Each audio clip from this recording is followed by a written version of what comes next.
भारत का एक ऐसा राज्य है जिसे ब्रिटिश भारत का अन्न भंडार बनाया गया, जिसे गोल्डन लैंड ऑफ एग्रीकल्चर और गुरुओं की भूमि कहा जाता है, जहां के लोग अपने अदम्य साहस और वीरता के लिए जाने जाते हैं।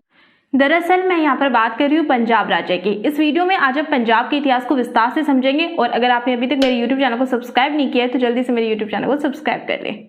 हम पंजाब के इतिहास को 3 पॉइंट्स में समझेंगे: प्राचीन, मध्यकालीन और आधुनिक पंजाब का इतिहास।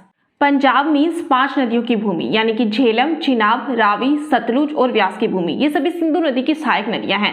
अगर मैं बात करूं भी वर्तमान की, तो इनमें से 3 नदियां पाकिस्तान के पंजाब में बहती हैं और 2 नदियां हिमाचल प्रदेश और भारत के पंजाब से निकलती हैं और पाकिस्तान में जाकर मिल जाती हैं। अगर आप गूगल पर सर्च करेंगे ना, तो आपको सबसे पहले गवर्नमेंट ऑफ पंजाब की वेबसाइट मिलेगी, जिसमें बताया गया है कि पंजाब शब्द का पहला ज्ञात दस्तावेज इब्न बतूता के लेखन में है। उसने 14वीं शताब्दी में इस क्षेत्र का दौरा किया था, लेकिन इसका व्यापक उपयोग 16वीं शताब्दी के बाद किया गया और सन 1580 की किताब तारीख शेर शाह सूरी में भी इसका उपयोग किया गया है। इसमें पंजाब के शेर खान द्वारा एक किले के निर्माण का वर्णन भी किया गया है। पंजाब का संदर्भ अबुल फजल की आईन अकबरी में मिलता है। महर्षि वेदव्यास के महाभारत में पंजाब को पंचनाद कहा गया है, यानी कि 5 नदियों का देश, और वैदिक काल में इसको सप्त सिंधु कहा गया है। इस क्षेत्र पर मौर्य, गुप्त, हर्ष, मुगल, सिख और ब्रिटिशर्स ने शासन किया है। 1 नवंबर 1966 को वर्तमान पंजाब का गठन हुआ था। पंजाब भारत के उत्तर पश्चिम भाग में स्थित है। पंजाब उत्तर में जम्मू और कश्मीर, उत्तर पूर्व में हिमाचल प्रदेश, दक्षिण और दक्षिण पूर्व में हरियाणा, दक्षिण पश्चिम में राजस्थान और पश्चिम में पाकिस्तान से सीमा साझा करता है। अब हम इस वीडियो में पंजाब के इतिहास को विस्तार से समझेंगे। उस समय पंजाब में ये सब हुआ था। आप वीडियो को स्टॉप करके इन्हें रीड कर सकते हैं। पंजाब में सिंधु और झेलम नदी के बीच सोन घाटी में मानव रिवाज का सबसे पहला निशान मिला है। पंजाब में सिंधु घाटी सभ्यता के खंडर भी मिले हैं, जिनमें हड़प्पा और कोपर मुख्य हैं। ऋग्वेद का एक बहुत बड़ा हिस्सा भी पंजाब में ही रचा गया है। महाकाव्य महाभारत में भी इस क्षेत्र का वर्णन मिलता है। उस समय पंजाब को त्रिगर्त के रूप में जाना जाता था, जो कि कटोच राजाओं के द्वारा शासित था। 550 से 350 ईसा पूर्व के समय अकेमेनिड अंपायर को खत्म करने के बाद में सिकंदर ने भारत की तरफ रुख किया। जब सिकंदर अपनी सेना के साथ में पूर्व की ओर सिंधु नदी को पार करके आया, तो तक्षशिला के राजा अंभी ने उसका स्वागत किया था। इस क्षेत्र के पहले स्थानीय राजा के रूप में राजा पोरस को जाना जाता है। उसका राज्य झेलम और चिनाब नदियों के बीच में फैला हुआ था। राजा पोरस सिकंदर की दीनता स्वीकार करने से मना कर देते हैं। इसके बाद में सिकंदर और राजा पोरस के बीच में हाइडेस्पस का युद्ध देखने को मिलता है, जहां पर पोरस आत्मसमर्पण करने से मना कर देते हैं और वो एक हाथी के ऊपर तब तक घूमते रहते हैं जब तक कि वो घायल नहीं हो जाते हैं। इसके बाद में सिकंदर उनसे पूछते हैं कि आप अपने साथ में कैसा व्यवहार चाहते हैं, तो वो कहते हैं कि मेरे साथ वैसा ही व्यवहार करना जैसा कि एक राजा दूसरे राजा के साथ में करेगा। ग्रीक इतिहासकारों के अनुसार इस लड़ाई में सिकंदर की जीत हुई थी, लेकिन जो सिकंदर थे वो राजा पोरस के युद्ध कौशल से इतना प्रभावित हुए थे कि उन्हें उसका राज्य वापस दे दिया था। इसके बाद में सिकंदर का टकराव मलयन जनजाति से देखने को मिलता है और इस जनजाति ने भी सिकंदर के सामने आत्मसमर्पण कर दिया था। 302 बीसी में चाणक्य की मदद से चंद्रगुप्त मौर्य राजा बनते हैं। यहाँ पर पहले मगध के शासक घनानंद का शासन था। चंद्रगुप्त मौर्य घनानंद को मारकर ही यहाँ पर मौर्य साम्राज्य की स्थापना करते हैं। सिकंदर के उत्तराधिकारी सेल्यूकस निकेटर ने अब अपनी नजरें भारत की तरफ करी। उसने भारत के सिंध वाले क्षेत्र पर आक्रमण किया था। इसके बाद में सेल्यूकस और चंद्रगुप्त के बीच में भीषण युद्ध होता है। चंद्रगुप्त की सेना सेल्यूकस की सेना पर भारी पड़ती है और सेल्यूकस अपनी हार स्वीकार करके एक संधि का प्रस्ताव रखता है। इसमें सेल्यूकस ने अपने यूनान कब्जे वाले क्षेत्रों अरिया, आर्चोसिया, हेरात, कांधार और काबुल ये सब चंद्रगुप्त मौर्य को दे दिए थे। 317 ईसा पूर्व तक चंद्रगुप्त मौर्य ने संपूर्ण सिंध और पंजाब क्षेत्र पर अपना अधिकार कर लिया था। चंद्रगुप्त मौर्य का साम्राज्य हेरात, कांधार, काबुल, बलूचिस्तान से लेकर पंजाब, गंगा यमुना का मैदान, बिहार, बंगाल, गुजरात, विंध्य और कश्मीर तक फैला हुआ था। इसके बाद पंजाब पर इंडो ग्रीक साम्राज्य, Indo Scythian kingdom, Indo Parthian साम्राज्य, सुंग और कुषाण वंश का शासन रहा। कुषाण वंश के शासक कनिष्क का साम्राज्य कश्मीर, पंजाब, सिंध, उत्तर प्रदेश के अलावा अफगानिस्तान, ताशकंद और खैतान तक फैला हुआ था। कुषाण साम्राज्य के विघटन के बाद 320 ईस्वी तक गुप्त साम्राज्य का शासन शुरू हो गया था। उत्तर भारत और दक्षिण भारत में गुप्त साम्राज्य का विस्तार समुद्रगुप्त और चंद्रगुप्त द्वितीय के टाइम में हुआ था। इस टाइम पीरियड को इस एरिया का गोल्डन पीरियड भी माना जाता है। इन्होंने पंजाब के हिस्से पर भी राज किया था। स्पेशली जो गोल्डन पीरियड था वो सकंद गुप्त के टाइम का था। अब जैसे ही सकंद गुप्त की डेथ होती है तो साम्राज्य के उत्तराधिकारी के लिए युद्ध होने लग जाते हैं। इसके बाद में जो गुप्त साम्राज्य था वो भारत में कई शाखाओं में विभाजित हो जाता है। अंतिम गुप्त राजा बुधगुप्त थे और अंतिम गुप्तों को हुणों ने पराजित किया था। अब 590 ईस्वी तक हर्ष का जो शासन है वो शुरू हो जाता है। उत्तरी और उत्तरी पश्चिमी भारत का अधिकांश भाग हर्षवर्धन के राज्य में आता था। 7वीं शताब्दी तक भारत पर बाहर से भी आक्रमण होने लगे थे। अब यहाँ से आगे ना मध्यकालीन पंजाब का इतिहास देखेंगे। अब भारत के ऊपर अरब आक्रमण कर देते हैं। सन 712 में भारत पर जो अटैक किए गए थे उनको लीड उमैयद खलीफा के सेनापति मोहम्मद बिन कासिम कर रहा था। ये क्या करते हैं, पंजाब के अंदर इस्लाम की शुरुआत कर देते हैं। फिर उसके बाद में 10वीं शताब्दी में महमूद गजनी ने भारत के ऊपर अटैक किए। उसका नाम भारत के ऊपर अटैक करने का पर्पज ये था कि वो भारत से धन दौलत लूट कर ले जाना चाहता था और फिर उसे मिडिल एशिया के अंदर इन्वेस्ट करना चाहता था, क्योंकि वहां पर ना वो अपना विशाल साम्राज्य खड़ा करना चाहता था। महमूद गजनी ने 1000 से लेकर 1026 ईस्वी तक भारत के ऊपर 17 बार आक्रमण किए थे और वो जहां जहां भारत के ऊपर आक्रमण करता था वहां के मंदिरों को लूटता रहता था। महमूद गजनी ने अपना पहला युद्ध हिंदू शाही शासक जयपाल के विरुद्ध लड़ा था। महमूद गजनी ने इसके बाद में अगर हम देखें तो नगरकोट है, थानेश्वर, मुल्तान, पंजाब, कन्नौज, मथुरा और दक्षिण के सौराष्ट्र पर भी अटैक किए थे। गजनी का पंजाब और सिंध के कुछ क्षेत्रों पर अधिकार हो गया था, जो कि 1135 तक चलता है। इसके बाद धीरे धीरे गजनी के शासन में गिरावट देखने को मिलती है। अब शहाबुद्दीन मोहम्मद गोरी 1173 में गद्दी पर बैठ जाता है, या फिर बोल देते हैं कि अब गजनी का जो स्थान है वो ले लेता है। इसके बाद में वो 1175 के अंदर एक अभियान चलाता है जिसमें वो पहले मुल्तान और फिर कच्छ को जीतता है। 1178 के अंदर उसको चालुक्य शासकों से हार का सामना करना पड़ता है। अब यहाँ पर गोरी को एक बात तो समझ में आ जाती है कि भाई अगर मुझे भारत के दूसरे हिस्सों के ऊपर अपना कब्जा करना है तो मुझे पंजाब के अंदर अपने बेस को मजबूत करना पड़ेगा। इसलिए फिर वो पेशावर, लाहौर, सियालकोट का किला, सिंध, मुल्तान और पंजाब के ऊपर अपना अधिकार कर लेता है।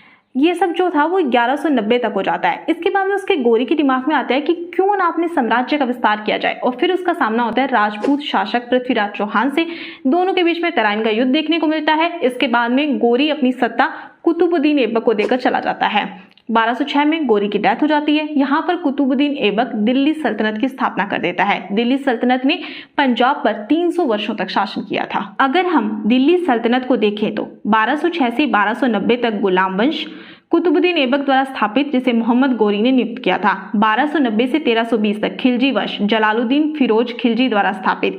1320 से 1413 तक तुगलक वंश ग्यासुद्दीन तुगलक द्वारा स्थापित। 1414 से 1451 तक सैयद वंश खिजर खां द्वारा स्थापित। 1451 से 1526 तक लोदी वंश बहलूल खान लोदी द्वारा स्थापित। अब इसके बाद में मुगल शासन की शुरुआत हो जाती है। और अब यहाँ पर 15वीं शताब्दी के अंत में गुरु नानक देव जी द्वारा सिख धर्म की शुरुआत कर दी जाती है। गुरु नानक देव जी सिखों के पहले गुरु थे। अब यहाँ से सिख धर्म का विकास होता है। मैंने सिख धर्म पर एक अलग से वीडियो भी बनाई है, जिसकी लिंक मैं आपको डिस्क्रिप्शन बॉक्स में दे दूंगी, आप वहां से भी जाकर उस वीडियो को देख सकते हैं। जहांगीर अपनी आत्मकथा में लिखता है कि वो गुरु अर्जुन देव जी के बढ़ते हुए प्रभाव से काफी दुखी था। खुसरो, जो कि जहांगीर का बेटा था, वो बगावत कर देता है और आगरा से पंजाब चला जाता है। जब जहांगीर को ये पता चलता है कि गुरुजी ने खुसरो की मदद की है तो गुरुजी को गिरफ्तार कर लिया जाता है। उन्हें कई अमानवीय यातनाएं दी जाती हैं।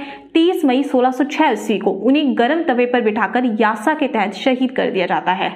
अब आप ये सोच रहे होंगे कि यासा क्या है। देखो, यासा का मतलब ये होता है कि किसी भी व्यक्ति का रक्त धरती पर गिराए बगैर उसे यातनाएं देकर शहीद करना। गुरु अर्जुन देव जी की डेथ के बाद में छठे गुरु बनते हैं गुरु हरगोविंद जी, और उन्होंने अमृतसर की रक्षा के लिए किले की स्थापना भी की थी। जहांगीर गुरु हरगोविंद जी को भी जेल में डाल देता है और कुछ वर्षों के बाद उन्हें रिहा कर देता है, जब उसे लगता है कि उन्हें गुरु जी से कोई भी डर नहीं है। शाहजहां ने भी अमृतसर के ऊपर कई हमले करवाए थे। 9वें गुरु थे गुरु तेग बहादुर जी, जिन्होंने धर्म की रक्षा के लिए कई त्याग किए थे और इसके लिए वो हिंद की चादर भी कहलाते हैं। औरंगजेब गुरु तेग बहादुर जी को इस्लाम कबूल करने के लिए कहते हैं, वो मना कर देते हैं और इसके बाद में दिल्ली के चांदनी चौक पर उनका सर काटकर लटका दिया जाता है। 10वें गुरु बनते हैं गुरु गोविंद सिंह जी, जिन्होंने खालसा की स्थापना की थी। इसके बाद आगे हम पंजाब का आधुनिक इतिहास देखेंगे। सिखों और मुगलों के बीच में काफी लंबे समय तक युद्ध चला। धीरे धीरे सिखों ने खुद को एक राज्य के रूप में संगठित करना शुरू कर दिया था और मुगल धीरे धीरे कमजोर पड़ते जा रहे थे। 1760 से 1715 तक बंदा सिंह बहादुर का शासन रहा। इन्होंने मुगलों से युद्ध किए, जमींदारी प्रथा को समाप्त किया, सरहिंद के नवाब वजीर खान को मारा, पंजाब और भारतीय उपमहाद्वीप के अन्य इलाकों में खालसा राज की स्थापना की। पहले नादिर शाह और फिर अहमद शाह दुरानी मुगल भारत के ऊपर आक्रमण करते हैं। फिर गोहलवार की लड़ाई, 1761 का पानीपत का तृतीय युद्ध, सियालकोट की लड़ाई, गुर्जरवाला की लड़ाई, 1763 की सियालकोट की लड़ाई, 1762 में सिख जनसंहार, इसके बाद में सिख अमृतसर में इकट्ठे होते हैं और अपने आप को 12 मिसलों में संगठित करते हैं। इन मिसलों को अहमद शाह भी नष्ट नहीं कर पाया था। अहमद शाह के जाने के 2 साल के अंदर ही उसके द्वारा जो नियुक्त किए गए राज्यपाल थे उनको सरहिंद और लाहौर से बाहर कर दिया जाता है और इसके बाद में नाभा, पटियाला और कपूरथला जैसी छोटी रियासतों का उदय होता है। 18वीं शताब्दी के अंत में महाराजा रणजीत सिंह इन मिसलों को मिलाकर एक पावरफुल स्टेट का निर्माण करते हैं। इसके बाद में महाराजा रणजीत सिंह ने लाहौर और अमृतसर को भी अपने कब्जे में लिया और लाहौर को अपनी राजधानी बनाया। 1808 में रणजीत सिंह ने फरीदकोट, मलेरकोटला और अंबाला को भी अपने कब्जे में ले लिया। महाराजा रणजीत सिंह ने किसी को भी मृत्यु दंड नहीं दिया था। उन्होंने हिंदू और सिखों के वसूले जाने वाले जजिया कर के ऊपर भी रोक लगाई थी। उन्होंने किसी को भी फोर्सफुली सिख धर्म अपनाने को नहीं कहा था। महाराजा रणजीत सिंह ने अमृतसर के हरमंदिर साहिब गुरुद्वारे में संगमरमर लगवाया और सोना मंडवाया था, तभी से उसे हम स्वर्ण मंदिर के नाम से जानते हैं। काशी विश्वनाथ मंदिर के लिए भी सोना दान में दिया था। लाहौर में भी 2 मस्जिद बनवाई थी। महाराजा रणजीत सिंह के बारे में इतिहासकार लिखते हैं कि अगर वो एक पीढ़ी पुराने होते ना तो वो पूरे हिंदुस्तान को फतेह कर लेते। 1839 ईस्वी में महाराजा रणजीत सिंह की डेथ हो जाती है। लेकिन होता ये है कि महाराजा रणजीत सिंह की डेथ के बाद में सिख साम्राज्य कमजोर पड़ने लगता है और इसी का फायदा ईस्ट इंडिया कंपनी ने उठाया। यहाँ से आगे हम जो 2 एंग्लो सिख वॉर हुए थे ना उनके बारे में देखेंगे। हुआ यूं था कि अंग्रेजी सेना नायक मेजर जॉर्ज ब्रॉडफुट की नीतियां सिख सेनापति राजा लाल सिंह और राजा तेजा सिंह को पसंद नहीं आई थी, जिसकी वजह से फर्स्ट एंग्लो सिख वॉर हुआ था। इसमें 5 लड़ाइयां लड़ी गई थी, जिनमें से 4 में कोई भी निर्णय नहीं आया था। ये 4 थी फिरोज शाह, मुदकी, बद्रोवाल और अलीवाल की लड़ाइयां। 5वीं और अंतिम लड़ाई में अंग्रेजों ने सिखों को हरा दिया था और 20 फरवरी 1846 को लाहौर के ऊपर अधिकार कर लिया था। 9 मार्च 1846 को सिखों और अंग्रेजों के बीच में एक संधि हुई थी, जिसे हम लाहौर की संधि कहते हैं।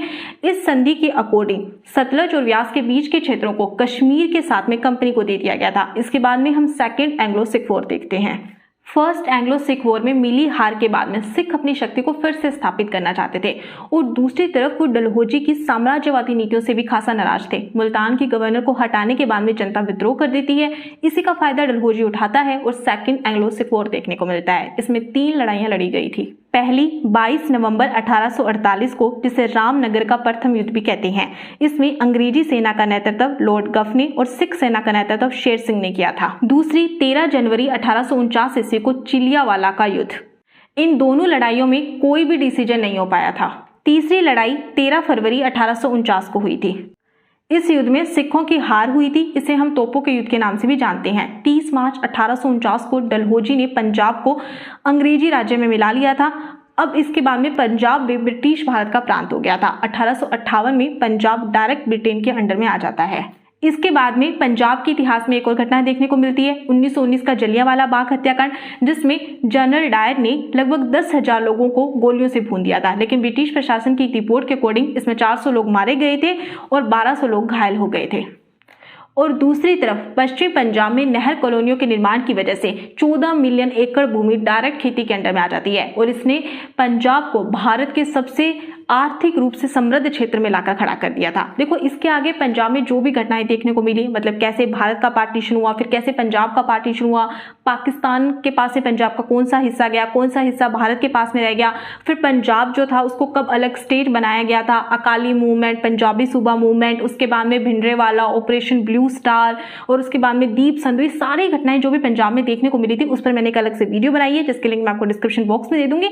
इस वीडियो को देखने के बाद में आप उस वीडियो को जरूर देख लेना। इस वीडियो में आज इतना ही, और अगर आपको ये वीडियो अच्छी लगी है तो आप इस वीडियो को लाइक और शेयर कर दीजिए और मेरे चैनल को भी सब्सक्राइब कर दीजिए। फिर मिलेंगे एक नई वीडियो के साथ में, तब तक के लिए धन्यवाद।